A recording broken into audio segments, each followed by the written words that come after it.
Hello दोस्तों, स्वागत है आप सभी का हमारे चैनल राइजिंग ज्योग्राफर में। आज फिर से हम एक महत्वपूर्ण टॉपिक पर चर्चा करेंगे जो परीक्षा के दृष्टिकोण से बहुत महत्वपूर्ण है।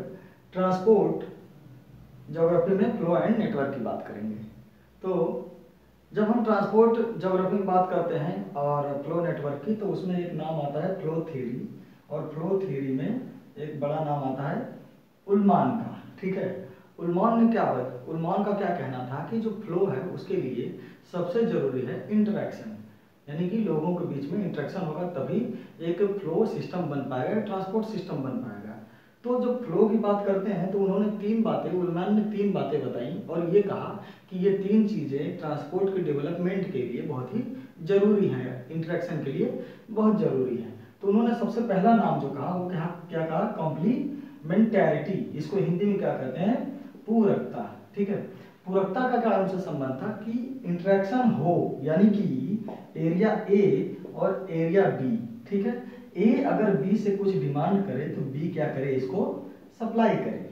अगर ये सप्लाई नहीं कर पाता है, दैट मीन्स यहाँ पे एक इंटरेक्शन या संबंध या फिर एक ट्रांसपोर्ट डेवलप नहीं हो पाएगा।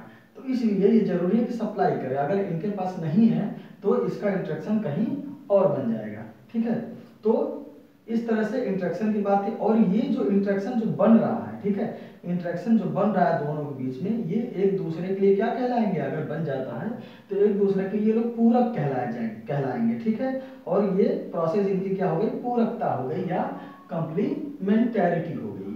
तो ये रहा पूरकता। दूसरा उन्होंने ये कहा कि ट्रांसपोर्ट में इंटरवेनिंग अपॉर्चुनिटी बिल्कुल नहीं होना चाहिए। इसका मतलब क्या है, हस्तक्षेप के अवसर नहीं होने चाहिए। जब इंटरेक्शन की बात होगी तो जैसे अभी अभी मैंने आपको एरिया ए और एरिया बी का एग्जांपल लेके बताया था कि ये अगर डिमांड कर रहे हैं तो इनको डिमांड सप्लाई करनी है। अगर ये सप्लाई नहीं कर पाते हैं तो क्या होगा, तो सी भी तो तैयार है, इसके पास अगर होगा तो ये सप्लाई कर सकता है। दैट मीन इनसे न बन के इनसे बन जाएगा। मतलब क्या हुआ कि बीच में क्या है, ये एक हस्तक्षेप है, यानी कि अगर ये नहीं होता यहाँ पे तो केवल इनसे इंटरेक्शन करना होता है, लेकिन अब क्या ये है, तो इसीलिए हस्तक्षेप के अवसर। एक दूसरा एग्जांपल छोटा सा हम समझ लें कि अगर मान लीजिए हम सब्जी खरीदने मार्केट में जाते हैं, यहाँ कोई 50 रुपए चिल्ला रहा है गोभी और यहाँ पे कोई 30 रुपए चिल्ला रहा है। आप यहाँ पे खड़े, आप इनके पुराने कस्टमर हैं, यानी कि आपका इंटरेक्शन एक बना हुआ है। इंटरेक्शन बनने के बावजूद यहाँ से कोई पीछे से 30 रुपए चिल्ला रहा है तो आप इधर देखेंगे इनका इंटरेक्शन आपका कमजोर पड़ जाएगा। इसका मतलब क्या है, इन्होंने क्या किया, एक अवसर निकाला। तो ये अवसर क्या है, नहीं होनी चाहिए उनके कहने के मुताबिक।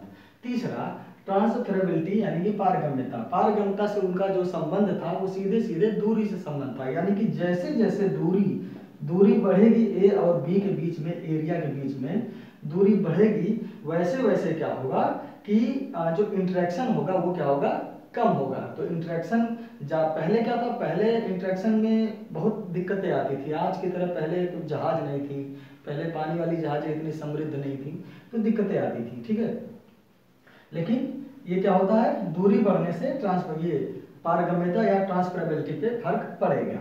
अब देखिए ये तीन बातें हो गई। उसके बाद हम आ जाते हैं द ग्रेविटी मॉडल पे। ग्रेविटी मॉडल क्या था, ग्रेविटी मॉडल में एक्चुअली हुआ क्या कि जो न्यूटन का जो लॉ था, सेकंड लॉ, उसमें क्या कहा गया था, उसमें ये कहा गया था कि अगर दो पिंड हैं, ठीक है, अगर दो पिंड हैं जिनका द्रव्यमान क्या है, m1 और m2 है, अगर m1 m2 और उनके बीच की दूरी क्या है, d है, ठीक है, तो इसमें क्या हो जाएगा कि ये क्या करते हैं, उन्होंने ये बताया था कि अट्रैक्ट करते हैं, जो भी पिंड होते हैं एक दूसरे की तरफ अट्रैक्ट करते हैं। तो जो फोर्स लग रहा है एफ, तो ये फोर्स दोनों तरफ लग रहे हैं, तो क्या हो जा रहा है, फोर्स डबल हो जाएगा।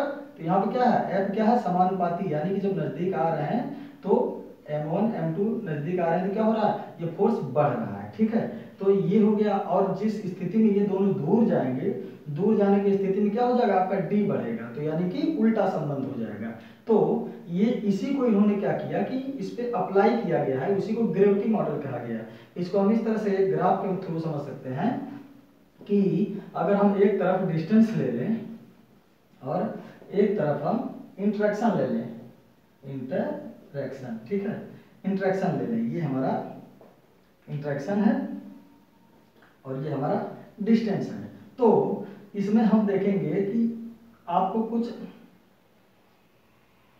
ये इसमें मैं बताना ये चाहता हूँ, इस ग्राफ के माध्यम से ये जो ग्रेविटेशन मॉडल है उसमें ये बताना ये चाहते हैं कि जैसे जैसे डिस्टेंस बढ़ रहा है, अगर यहाँ पे इंटरेक्शन होना है, ये इंटरेक्शन पॉइंट है हमारा, तो जैसे जैसे दूरी बढ़ रही है, तो दूरी बढ़ने में क्या हो रहा है, मान लीजिए कि यहाँ पे इंटरेक्शन कितना हो रहा है, इतना हो रहा है, इंटरेक्शन इधर बढ़ रहा है, इधर डिस्टेंस बढ़ रहा है, और जैसे ही आप डिस्टेंस घटाएं तो इंटरेक्शन क्या होगा, और ऊपर मिल गया, और जैसे और दूरी कम हुई तो इंटरेक्शन और बढ़ा, जैसे और दूरी कम हुई उस तरह से इंटरेक्शन और बढ़ा। इसका मतलब क्या हुआ कि जैसे जैसे नजदीक आ रहे हैं उस तरह से इंटरेक्शन ज्यादा हो रहा है, जैसे जैसे दूर जा रहे हैं इंटरेक्शन कम होता जा रहा है। तो ये बात कही गई थी। इसका मतलब क्या हुआ, इसके माध्यम से ये बताने की कोशिश की गई कि जब डिस्टेंस जब बढ़ेगा तो डिस्टेंस बढ़ने के साथ सभी जानते हैं कि ट्रांसपोर्ट कॉस्ट बढ़ेगी, ठीक है, ट्रांसपोर्ट कॉस्ट बढ़ेगा। जब ये दोनों चीजें बढ़ेंगी तो सीधी सी बात है इंटरेक्शन, ठीक है, ये क्या होगा, कम होगा। तो इस तरह से इसको समझाने का प्रयास किया गया, यानी कि इंटरेक्शन ही जरूरी है ट्रांसपोर्ट को आगे बढ़ाने के लिए या ट्रांसपोर्ट के डेवलपमेंट के लिए। तो ये तो रहा इतनी सी बात। अब एक बहुत ही इंपॉर्टेंट टॉपिक पे हम चर्चा करेंगे, नेटवर्क एनालिसिस। नेटवर्क एनालिसिस, ये पिछले 2-3 सेशन से नेटवर्क एनालिसिस से बड़े प्रश्न पूछे गए हैं, और इसमें कई बार आप लोगों को प्रश्न याद होगा कि ऐसा चित्र दे दिया गया हो, ठीक है, तो हम आगे डिस्कस करते हैं। तो नेटवर्क एनालिसिस में क्या होता है कि मान लीजिए कि कई सारे क्या है, एरिया है, एरिया, मान लीजिए कि ये एरिया है, ठीक है, ये एरिया है, इसको हम नाम दे देते हैं A B C D E और एफ। तो जो एरिया है, तो एरियाओं को, जो भी रीजन होते हैं, प्रदेश होते हैं, उसको कनेक्ट करना क्या होता है, ये गवर्नमेंट का काम होता है। तो गवर्नमेंट उन जगहों को जल्दी कनेक्ट करती है, पहले कनेक्ट करती है, जिनसे उनको किसी न किसी तरह से लाभ होता है। अब मान लीजिए कि गवर्नमेंट इससे क्या कर रही है, इससे कनेक्ट कर रही है, बी से लाभ होना है, इसमें क्या हो रहा है, बहुत सारे रीजन छूट जा रहे हैं, ठीक है। तो छूटने से जब अगर ये छूट जा रहा है तो इसमें सबसे पहले क्या होता है, जो कोई भी बॉडी होती है, अथॉरिटी होती है, वो क्या होती है, पहले क्या देखती है, प्रॉफिट देखती है, ठीक है, कि प्रॉफिट कहाँ से हो रहा है। तो प्रॉफिट का मतलब क्या, ए को बी से लाभ हो रहा था, गवर्नमेंट को लाभ हो रहा था यहाँ से जाना आना, लेकिन एक ही काम के लिए उन्होंने एक सड़क बनाई हुई थी, ठीक है। इस सड़क का ट्रांसपोर्ट क्या है, अगर वो सड़क उनको बनाना है तो इस ट्रांसपोर्ट बिल्कुल सीधी लाइन है, लेकिन अगर उसको सी पे और डी पे, ठीक है, उनको कुछ और लाभ मिले तो वो सड़क को ऐसे बना सकती है, ऐसे बना सकती हैं।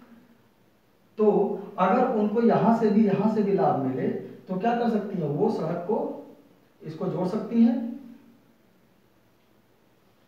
ये जोड़ सकती है, और अगर इनसे इसी तरह से कनेक्शन क्या होता है, एक बनता जाता है। तो ये होता है, जो भी एरिया होते हैं, जो पॉइंट होते हैं, उनको नोड कहा जाता है, और उनको बीच का जो कनेक्शन होता है उसको क्या बोला जाता है, लिंक बोला जाता है, ठीक है। तो इसमें आगे तरफ बढ़ते हैं।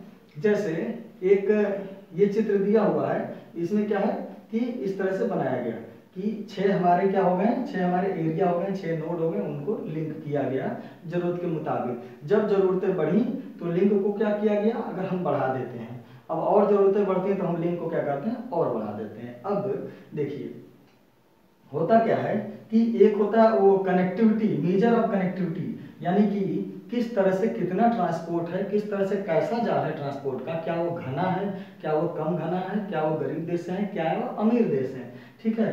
तो उसके लिए मेजर ऑफ कनेक्टिविटी हम निकालते हैं, MEAU, measure of connectivity. Measure of connectivity जो है वो क्या होता है, बीटा इंडेक्स के से कहा जाता है। उसमें क्या होता है, ratio between number of links upon number of nodes. इसका मतलब नोड्स हमने क्या कहा कि इस चित्रों में जो हमने जो दिखाने की कोशिश की, ये क्या है कि ये आपका कितना है, लिंक है।